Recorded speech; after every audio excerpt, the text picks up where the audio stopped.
Writing is a skill that takes careful study and practice, and knowing how to avoid plagiarism, whether the plagiarism is intentional or not, is a key aspect of good communication. Not only that, but committing an act of plagiarism can have dire professional consequences, so it is worth investing the time and energy to learn how to prevent it from happening. In this lesson, we will explore what plagiarism is as applied to written communications.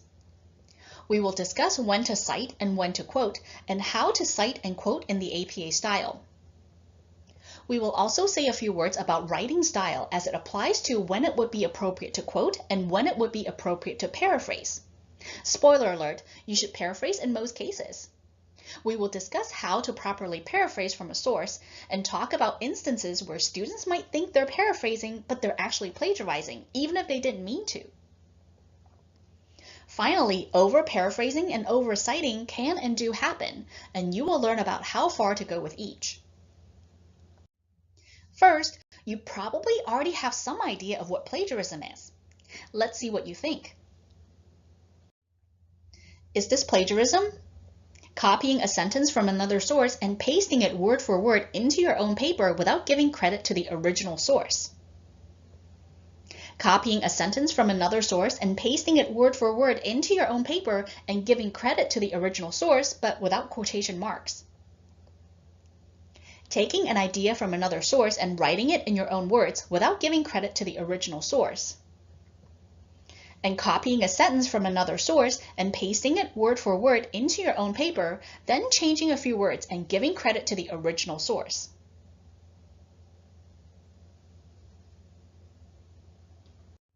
In fact, these are all examples of plagiarism. Now, there are forms of plagiarism in domains like art, video, and music, but in this video, we will only focus on plagiarism specific to written communications. And in this context, plagiarism means taking information that you got from another source, like a book, a journal article, newspaper, blog, website, anything that you didn't come up with, and using it as a way that makes it look like it's your own work. This includes not only words, but also information or ideas. Sometimes students are not aware of this, but remember that basically anything that did not come from your own original thought must be cited in some way. One of the most common confusions I see among students is that they're not aware that they need to indicate whether they took just the ideas or also exact wording from the original source. So this guide is going to be very helpful. Let's say as you're reading a book, you come across an example of a study that you want to mention in your paper. This is an example of getting a piece of information or an idea from another source since you didn't actually dream it up yourself. In this case, you must indicate in your paper where you got the information from by citing it, even if you use your own words. If instead of writing in your own words, you decide to copy and paste exactly what you're reading in your book, you must not only cite where you got the material from, but also use proper quotation techniques to indicate that those words also came from the book. In other words, a citation tells the reader that the information or idea came from somewhere else, and a quotation tells the reader that the words also came from somewhere else. The original source, by the way, doesn't necessarily have to be written sources. Even personal verbal communications need to be cited and or quoted where appropriate. Let's go through a few examples. Here's an example of the original source, which contains exact words as they appear in a book by Schachter, Gilbert, Wagner, and Nock, 2014, on page 255. Suggestibility is the tendency to incorporate misleading information from external sources into personal recollections. Suppose in your paper you've decided to include the following. Suggestibility is the tendency to incorporate misleading information from external sources into personal recollections. Is this plagiarism? And if it is plagiarism, what is it missing?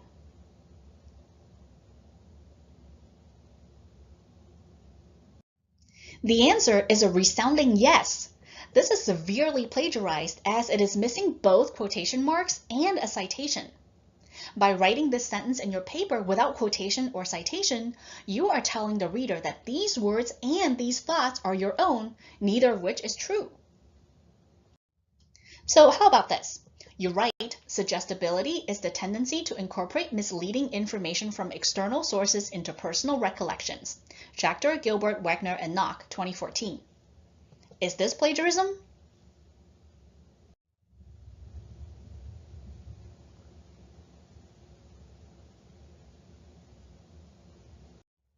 This version is still plagiarized because it is missing quotation marks, so you're acknowledging to the reader that you got the information from the source, but not the words. Okay, so how about this? Quote, suggestibility is the tendency to incorporate misleading information from external sources into personal recollections, end quote. Schachter, Gilbert, Wegner, and Nock, 2014, page 255. Is this plagiarism?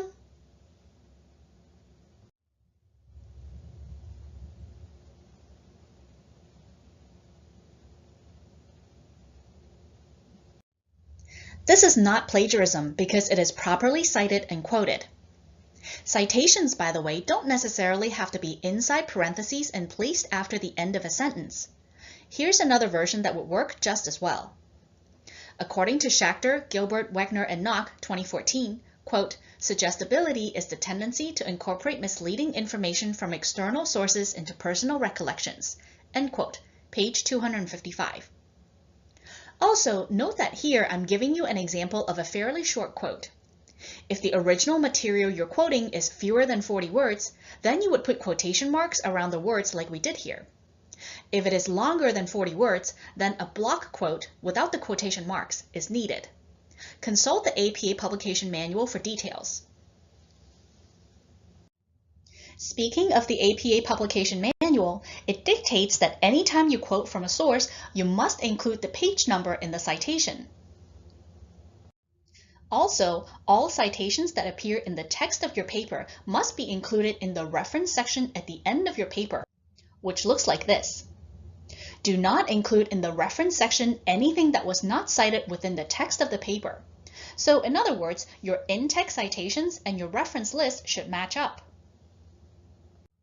If you want to learn more about how to cite and reference properly in APA style, you may want to check out these two wonderful online and free resources. The Basics of APA Style free tutorial by the American Psychological Association and the Purdue University Online Writing Lab's webpage on APA style. One more point on quoting, which is that direct quotations must be accurate. This means that anything that appears within quotation marks is assumed to be exactly the same from the original source. Same wording, same spelling, same text emphasis used like italics, etc., even if there's a mistake in the original source.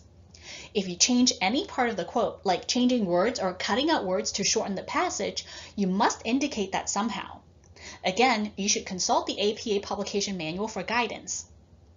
Although directly quoting from a source and then citing and quoting it properly isn't considered plagiarism, it is lazy writing. Writing is about expressing yourself. It is your paper, so you should take ownership of it and use your own voice. Otherwise, it isn't your paper. I mean, can you imagine reading a published book that contains little original thought, but instead presents a mishmash of quotes taken from different sources? Would you pay for a book like this? And would you call the author of the book a writer? In addition, we all have a certain style of expressing ourselves that comes through in writing. When you take a direct quote from another writer and insert it into your paper, it disrupts the flow of your expression. It is as if you're having a conversation with someone and every other sentence he's speaking in a different dialect. Can you imagine trying to make sense of what this person's saying? Remember I said earlier that good writing takes practice. The more you do it, the better you will be at it, and writing assignments give you that valuable opportunity to hone your writing skills. Trust me, no one learns to write by copying and pasting. This is not to say that there aren't times when direct quoting might actually be effective or even the better choice. When the original source is written so elegantly or in such a unique manner that it really wouldn't do it justice to express it any other way, it would be appropriate to quote it directly. An example of this would be classic lines like Shakespeare's, quote, "To be or not to be, that is the question," end quote. In a case like this, the meaning would be lost if you didn't directly quote the passage. Another case in which direct quoting would be appropriate is when you're using the quote to make a point. For instance, if you want to give an example of a comedian's humor, you might quote a joke that this person has made. In this case, the quote serves as supporting evidence to bolster your argument. There are other examples too, but in general, you should use quotations very sparingly, and be aware that for most of your writing assignments at school, there's very little chance that a quotation would be a better choice than using your own words. Which takes me to paraphrasing. Paraphrasing means using your own words to express ideas obtained from other sources. Now, remember I said earlier that anything that comes from another source needs to be cited. So even though you're rephrasing the information or idea in your own words, you still took it from the original source, and therefore you must cite it to let the reader know where the idea came from. One common strategy for paraphrasing is to copy a sentence from the original source, change a few words, and call it your own. Have you done this before? Well, guess what? I have news for you. This is still plagiarism, and it is one of the more common forms of unintentional plagiarism I've seen. When we say that to paraphrase is to express an idea in your own words, we don't mean literally just the words, but also the style. Let's take a look at an example. Here again, we have our original source. Suggestibility is the tendency to incorporate misleading information from external sources into personal recollections. Suppose this is what you write in your paper. Suggestibility refers to the tendency to integrate misleading material from outside sources into personal memories. Schachter, Gilbert, Wegner, and Nock, 2014. Is this plagiarism? Indeed, this is still plagiarized. The words underlined here are suspect, and your sentence is structured the same way as the original source. This is clearly a case where you took the original sentence and just changed a few words. Now, how about this? Suggestibility refers to, quote, the tendency to, open square bracket, integrate, end square bracket, misleading, open square bracket, material, end square bracket, from, open square bracket, outside, end square bracket, sources into personal, open square bracket, memories, end square bracket, end quote. Schachter, Gilbert, Wegner, and Nock, 2014, page 255. Is this plagiarism? Well, since you did properly cite and quote this, it is not plagiarism. But it is incredibly awkward to read and will most likely earn you a stinky cheese face instead of an A on your paper. Alright then, how about this? Suggestibility occurs when our own memories are distorted by inaccurate information from outside sources. Is this plagiarism? Yes, it is, because even though you're now using your own words, you need to credit the source where the idea came from, so you still need a citation. So let's try this. Suggestibility occurs when our own memories are distorted by inaccurate information from outside sources. Schachter, Gilbert, Wegner, and Nock, 2014. Is this plagiarism? Nope. This sentence is fully paraphrased and properly cited, and this is precisely what you should strive for as a budding writer. Now, although I've been emphasizing the practice of paraphrasing and citing, it's also important to know how not to go too far. For example, generally accepted and recognized names and terminology like self-awareness, classical conditioning, object permanence, sample, intelligence, and stereotypes should not be expressed in any other way because doing so will muddle the meaning of what you're trying to say. Remember that one of your goals in scientific writing is to communicate your points in the clearest way possible, so using your own words when you're not supposed to will actually reduce the quality of your writing. You can also go too far with citing. Sometimes students do this to be extra safe, and that's totally understandable. But again, the art of good writing calls for striking the right balance between citing too much and citing too little. Citing too little can be considered plagiarism, so you definitely want to avoid that. But although citing too much isn't wrong in most cases, it is not good practice. It will detract from the quality of your writing and be seen as padding your paper with meaningless fluff. The key, as always, is to consider what it is that you're communicating to the reader. Here's one example of oversighting. Badley and Hitch, 1974, proposed a model of working memory as an alternative to the prevailing model of short-term memory. It posits that working memory is comprised of a central executive and two slave systems, Badley and Hitch, 1974. One of the slave systems is the phonological loop, which is responsible for storage and rehearsal of verbal material, Badley and Hitch, 1974. The other slave system, which they termed the visual spatial sketchpad, is involved in rehearsing spatial information, Badley and Hitch, 1974. The job of integrating and coordinating these two slave systems falls on the central executive, Badley and Hitch, 1974. Notice the Badley and Hitch source is cited 5 times in this passage, but really only one is necessary.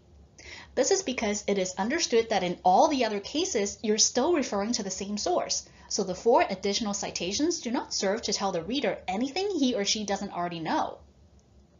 So these additional citations can go. And now read this again. Badley and Hitch, 1974, proposed a model of working memory as an alternative to the prevailing model of short-term memory.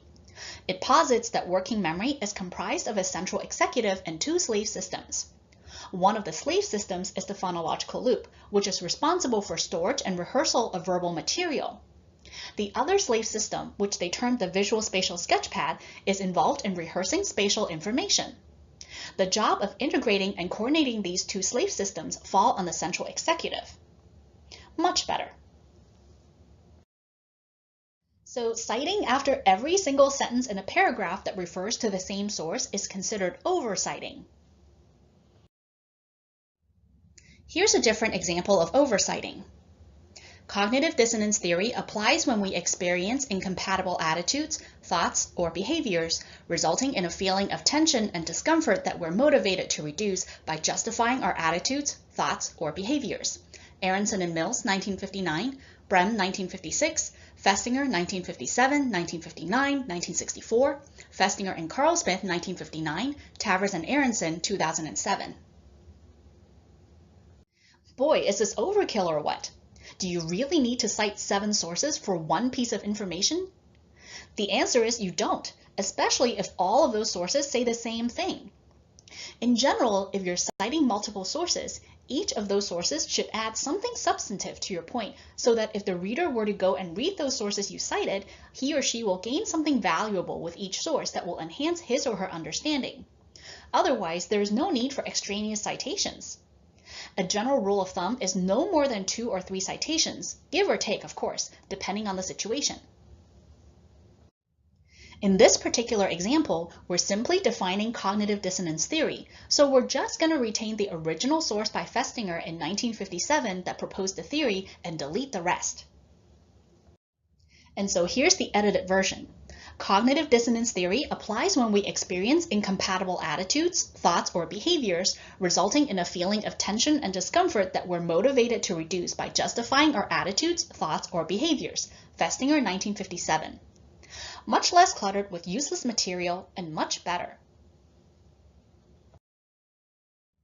So to add to our list here, using too many citations for one concept that do not add substantive information is another example of oversighting that you should avoid. Let's take a look at yet another example.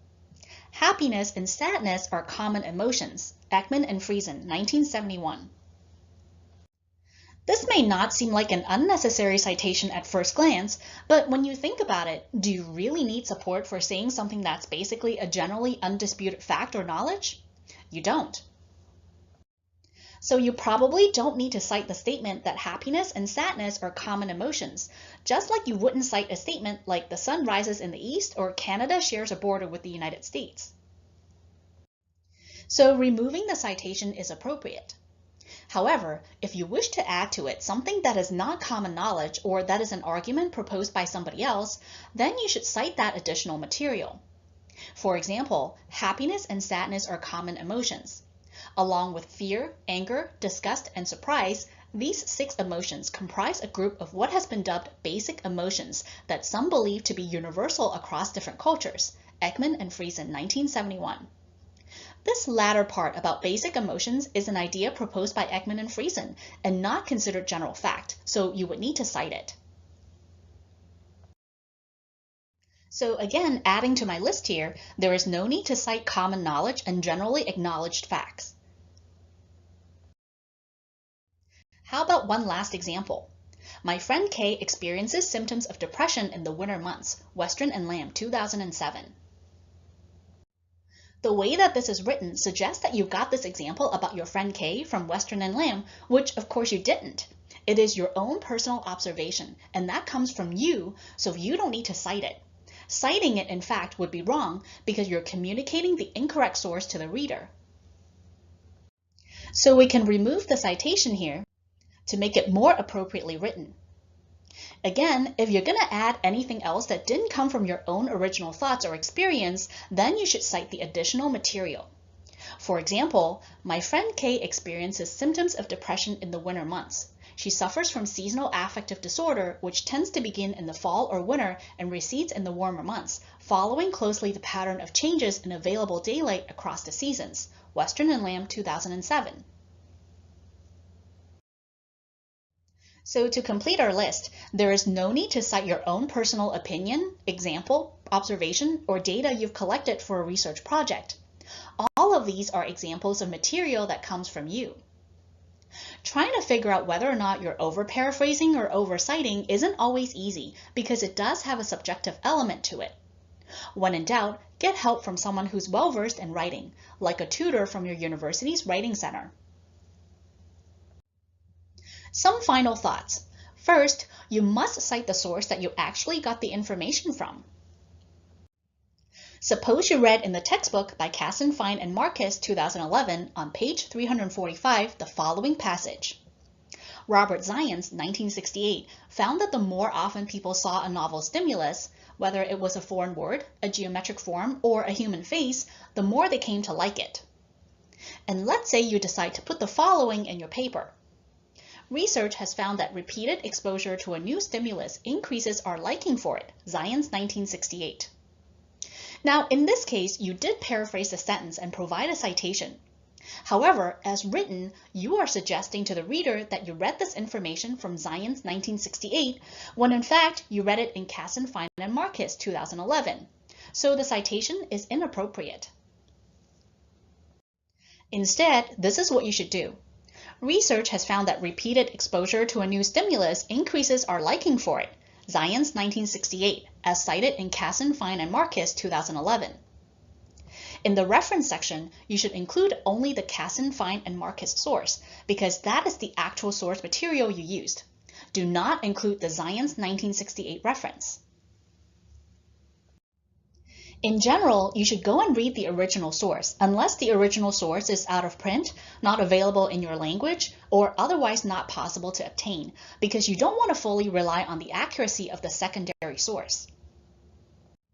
You should also beware of self-plagiarism. Now, you might be wondering, how is it even possible for someone to plagiarize themselves? Well, this could happen if you reuse a previously published work of your own and pass it off as new.